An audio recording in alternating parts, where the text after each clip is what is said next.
Hello everyone. So this is the tutorial 7 of CSS, and in this particular tutorial we'll be covering the CSS properties like CSS margin properties, padding properties and height width properties, even setting the maximum height and maximum width property. ठीक है, तो ये सब हम देखेंगे one by one. Simple tutorial है. ठीक है, तो जनरली अगर हम बात करें मार्जिन्स की, तो मार्जिन्स में क्या होता है कि मार्जिन से क्या होता है कि हम एक स्पेस क्रिएट कर सकते हैं अराउंड द एलिमेंट. ठीक है, outside of a defined border. ठीक है, लाइक अगर हम बात करें CSS margins are use to create space around element outside of any defined border. तो ये काम होता है. दूसरा क्या कर सकते हैं मार्जिन प्रॉपर्टी से, और क्या कर सकते हैं हमारे पास से क्या होता है जब ये मार्जिन डिफाइन करेंगे. ठीक है, जब भी हम क्या करते हैं मार्जिन डिफाइन करते हैं, तो ये जैसे मार्जिन जो प्रॉपर्टी होती है, इस मार्जिन प्रॉपर्टी से हम क्या करते हैं स्पेस क्रिएट करते हैं अराउंड द एलिमेंट. ठीक है, तो ये है. चलिए, तो मार्जिन के बाद क्या, अब देखिए एग्जांपल की हेल्प से हम समझेंगे मार्जिन, पैडिंग और आपका हाइट विड्थ प्रॉपर्टी कैसे काम करता है. सपोज हमने एक डिवीजन टैग डिफाइन करा, जैसे ये हमारा एक बेसिक HTML का स्ट्रक्चर है. ठीक है, ये तो हम मल्टीपल ट्यूटोरियल्स में देख ही चुके हैं, जिसमें आपका सबसे पहले एक हेड का सेक्शन, मतलब हेड जी, यहाँ पे आपका स्टाइलिंग का पार्ट आता है और ये आपका बॉडी वाला पार्ट. ठीक है, इसको हम बॉडी के अंदर कवर कर देते हैं. ठीक है, तो ये वाला जो पार्ट है हमारा, कौन सा पार्ट है, बॉडी का.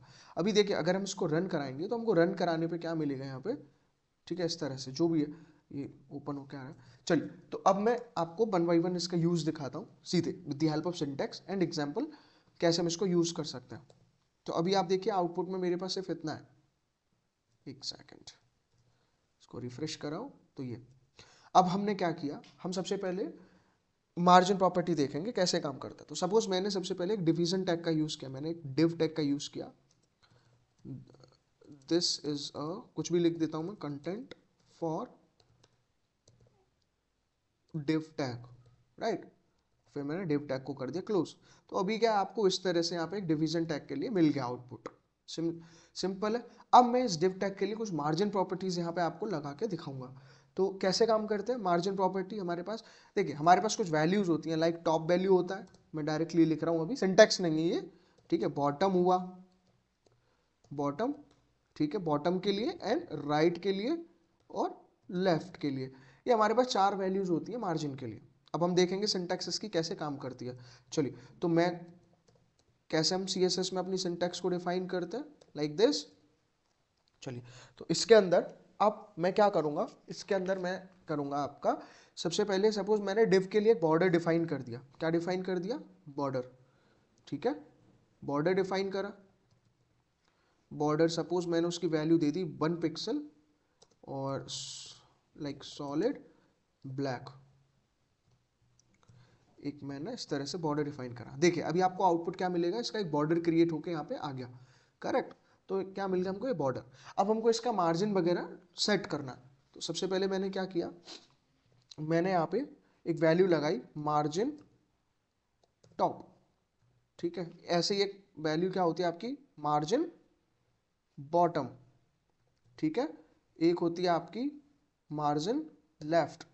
ठीक है, एक हुई लेफ्ट और एक हुई मार्जिन राइट. ठीक है, ये सारी प्रॉपर्टी हम डिफाइन करेंगे अभी. और इसके बाद में एक बैकग्राउंड कलर लगा देते हैं हम इसका. सपोज बैकग्राउंड कलर हमने क्या लिया, light blue. Light blue colour लिया. अभी देखो अभी आउटपुट क्या आएगा आपका, यहाँ पे आपको इस तरह का एक लाइट ब्लू बैकग्राउंड कलर मिल गया. अब हम इनकी वैल्यूज डिफाइन करते हैं. सपोज मैंने बॉटम जो मार्जिन का टॉप है, ठीक है, टॉप की जो वैल्यू डिफाइन करी, वो वैल्यू डिफाइन कर दी मैंने 100 पिक्सल. ठीक है, ये वैल्यू मैंने क्या डिफाइन कर दी 100 पिक्सल. अब देखो मार्जिन टॉप की वैल्यू क्या आई मेरी 100 पिक्सल. अब इसको चेक करते हैं कि हमें कुछ मिलता है कि नहीं मिल रहा है. तो यहाँ पे टॉप से कितना मार्जिन आपको मिल गया 100 पिक्सल. सिमिलरली मैंने क्या किया, बॉटम से डिफाइन करा. बॉटम से भी मैंने क्या डिफाइन कर दिया 100 पिक्सल. अब 100 पिक्सल डिफाइन करा तो बॉटम से भी उतना ही हो गया, मैक्सिमम कर सकता है मुझे. और लेफ्ट से देखिए, लेफ्ट से अभी जो यहाँ पे बिल्कुल आ रहा है, अभी लेफ्ट से क्या होगा इसमें, सपोज मैंने लेफ्ट से डिफाइन करा like suppose 80 pixel, 80 pixel define करा, तो ये लेफ्ट से यहाँ पे आपको आउटपुट में दिख पा रहा होगा कि ये लेफ्ट से स्पेस हो गया यहाँ पे। राइट से सपोज मैंने डिफाइन कर दिया इसमें मान लो 150 पिक्सल, तो इस तरह से मैंने वैल्यूज डिफाइन करी। अब 150 पिक्सल यहाँ पे डिफाइन करके अगर हम इसका आउटपुट चेक करेंगे तो आप देख सकते हो यहाँ पे कि टॉप से, बॉटम से, लेफ्ट से और राइट से इनके मार्जिन की वैल्यू यहाँ पे आ चुकी हैं। तो इस तरह से हमारी CSS में मार्जिन प्रॉपर्टीज काम करती हैं, ठीक है। ये था आपका एग्जांपल मार्जिन प्रॉपर्टी के लिए। अब आपको पैडिंग से भी क्या करते हैं हम, देखो मार्जिन से क्या हुआ, सपोज ये आपका कंटेंट था, ये कंटेंट था तो इसके ऊपर मतलब आउटसाइड द बॉक्स, अगर हम इस बॉक्स की बात करें तो आउटसाइड द बॉक्स आपका टॉप, बॉटम, लेफ्ट और राइट चारों तरफ से एक स्पेस क्रिएट होकर आ जाता है। अब एक प्रॉपर्टी और होती है पैडिंग। पैडिंग का क्या है, जो काम ये एक्सटर्नली कर रहा है, आउटसाइड कर रहा है, वो पैडिंग आपका इंटरनली करते हैं। सपोज अगर if you are treating this as a box, तो इस बॉक्स के अंदर स्पेस क्रिएट करना, like you have this content, this is the content within your defined element, तो इसके लिए हमको स्पेस क्रिएट करना है। तो मैं आपको दिखाता हूं कि पैडिंग प्रॉपर्टी काम कैसे करती है, इसी के आगे मैं कंटिन्यूएशन में आपको दिखा दूंगा। देखो पैडिंग में भी सिमिलरली पैडिंग प्रॉपर्टी होती है।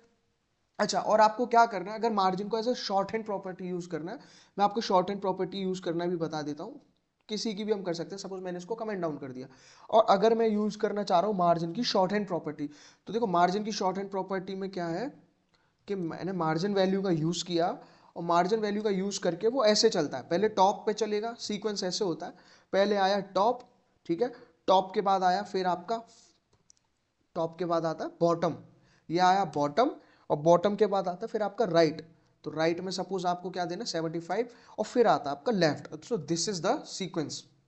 मैं रिपीट कर देता हूँ, शॉर्ट हैंड प्रॉपर्टी ऐसे काम करती है, जो हमने यहाँ पे लिखा ना टॉप, बॉटम, राइट, लेफ्ट, तो ये होता है सबसे पहले आपका टॉप, फिर बॉटम, फिर राइट एंड फिर लेफ्ट। तो इस चीज को ध्यान में रखना है। और अगर मैं इसको सेव करके रन कराता हूं, तो देखिए आपको इस तरह का आउटपुट मिल गया। तो आप इसको शॉर्ट हैंड प्रॉपर्टी की तरह से भी यूज कर सकते हैं। मार्जिन हुआ, पैडिंग प्रॉपर्टी, बैकग्राउंड हुई, any type of property you can use it as a shorthand, ठीक है। चलिए, तो इसको कमेंट से हम रिमूव कर देते हैं। तो अभी पहले हम अपना आउटपुट चेक करेंगे, तो इस तरह का आ गया। अब मैं पैडिंग की बात करता हूं, तो पैडिंग हम कैसे यूज करेंगे, पैडिंग का भी सेम ही केस है। पैडिंग में हमको सिर्फ top, right, bottom and left चाहिए। तो पैडिंग के लिए मैंने क्या किया, लाइक पैडिंग, सबसे पहले मैं पैडिंग की कौन सी वैल्यू ले रहा हूँ, टॉप। तो टॉप मान लो मैंने लिया 50 पिक्सल। अभी देखिए इससे क्या मेरे को यहाँ पे मिलेगा कि इनसाइड द बॉक्स, उस जो भी आपका कंटेंट है उससे ऊपर उसमें स्पेस क्रिएट होगा, जो भी वैल्यू आप उसमें पास कराएंगे। सिमिलरली आप क्या कर सकते हैं, पैडिंग प्रोवाइड करा सकते हैं आपके राइट से, ठीक है। आप और क्या करेंगे, यहाँ पे पैडिंग प्रोवाइड कराएंगे राइट से, और मैंने राइट से वैल्यू वहाँ पे प्रोवाइड कराई 30 pixel. Now check the output. तो राइट से ये ऑलरेडी इतना स्पेस इसमें है। अब आते हैं हम पैडिंग लेफ्ट पे, ठीक है। तो पैडिंग लेफ्ट पे सपोज मैंने वैल्यू प्रोवाइड कराई उसमें 80 पिक्सल, ठीक है। तो अभी मैं इसको रिफ्रेश करा रहा हूं, आप देखिए आपका यहाँ लेफ्ट में स्पेस क्रिएट हो जाएगा। तो देखिए आप देख रहे हैं content with in the box आपका लेफ्ट से वहां पे स्पेस क्रिएट हो गया। सिमिलरली अभी आप क्या करेंगे, बॉटम से प्रोवाइड कराना है, ठीक है। तो मैं यहाँ पे प्रोवाइड करा रहा हूँ आपका पैडिंग बॉटम, और मैंने बॉटम से प्रोवाइड करा यहाँ पे 50 पिक्सल्स। देखिए अब बॉटम से क्या होगा, यहाँ पे बॉटम से पैडिंग प्रोवाइड होगी। तो ये एग्जांपल है आपका पैडिंग का। सिमिलरली आप क्या कर सकते हैं, इसकी हाइट एंड विड्थ भी डिफाइन कर सकते हैं। आप खुद से इसकी हाइट एंड विड्थ डिफाइन कर सकते हैं, या फिर मैक्सिमम हाइट या फिर मैक्सिमम विड्थ। अब देखिए मैं क्या कर रहा हूँ, यहाँ पे हाइट एंड विड्थ डिफाइन कर रहा हूँ।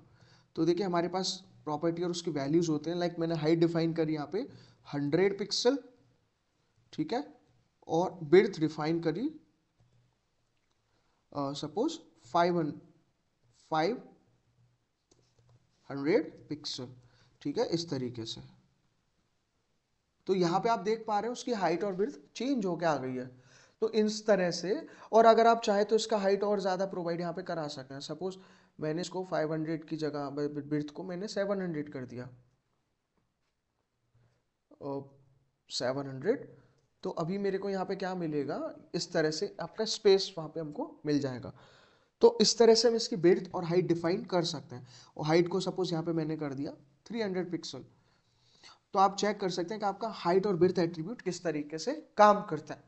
तो यहाँ पे इस ट्यूटोरियल 7 में हमने 3 प्रॉपर्टीज देखी हैं CSS की, दैट इज अप्लाइंग, पहला मार्जिन, पैडिंग, हाइट और विड्थ प्रॉपर्टी। ठीक है, तो इस तरह से आप इसको नोट कर सकते हैं, इसका स्क्रीनशॉट ले सकते हैं, जैसे आप चाहें, एज पर योर कंफर्ट आप कर सकते हैं। तो यहाँ पे हमने ये तीनों प्रॉपर्टीज का यूज करके देख लिया, मार्जिन, पैडिंग एंड आपका सेटिंग हाइट एंड विड्थ। ठीक है, चलिए तो इस ट्यूटोरियल में इतना ही। नेक्स्ट ट्यूटोरियल में हम कवर करेंगे आपके CSS के बॉक्स मॉडल के बारे में, जो कि एक आपका इंपॉर्टेंट टॉपिक है। ठीक है, CSS बॉक्स मॉडल काफी इंपॉर्टेंट टॉपिक है, that we will be covering in the next tutorial. तो तब तक के लिए आप वीडियो को लाइक करिए, चैनल को शेयर करिए और सब्सक्राइब करिए। Thank you.